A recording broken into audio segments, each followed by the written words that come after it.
ওমরাহ পালনে আগ্রহীদের জন্য কিছু নিয়মে পরিবর্তন এনেছে সৌদি আরব সরকার। তাদের দাবি, নতুন এই নিয়মে ওমরাহ এর উদ্দেশ্যে সৌদি আরব ভ্রমণ আরও স্বচ্ছ ও সুশৃঙ্খল হবে। আপনি ওমরাহ পালনের পরিকল্পনা করলে এখনই এসব পরিবর্তনের বিষয়ে জেনে নিন। সঙ্গে আছি তামান্না খন্দকার।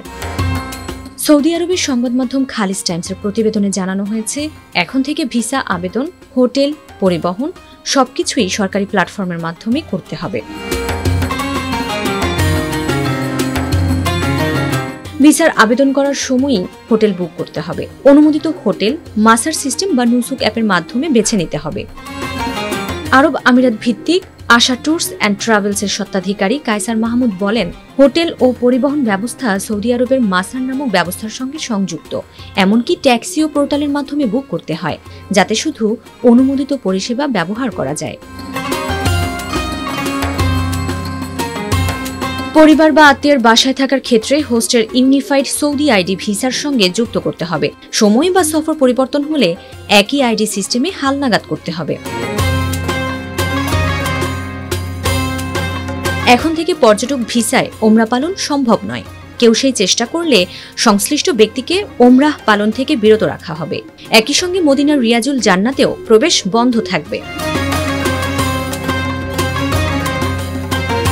সব হজযাত্রীদের নুসুক প্ল্যাটফর্মের মাধ্যমে একটি ডেডিকেটেড ওমরাহ ভিসার জন্য আবেদন করতে হবে।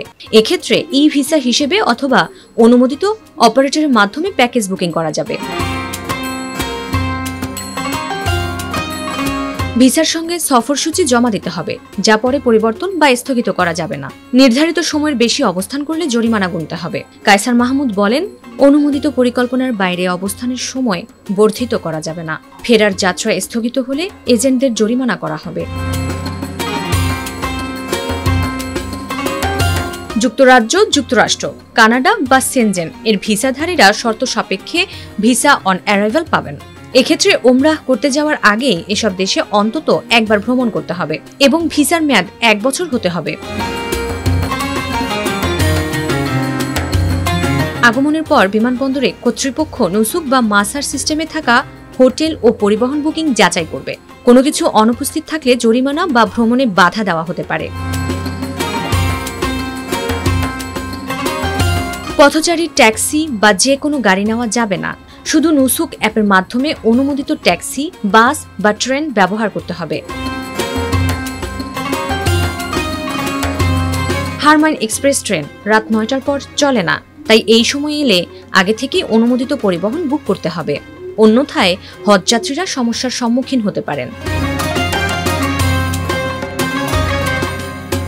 যে কোনো নিয়ম লঙ্ঘনের জন্য ভারী জরিমানার বিধান রয়েছে সৌদি আরবে। নিয়ম ভঙ্গের জন্য কর্তৃপক্ষ, হজযাত্রী এবং এজেন্ট উভয়ের উপরই বড় ধরনের জরিমানা আরোপ করতে পারে।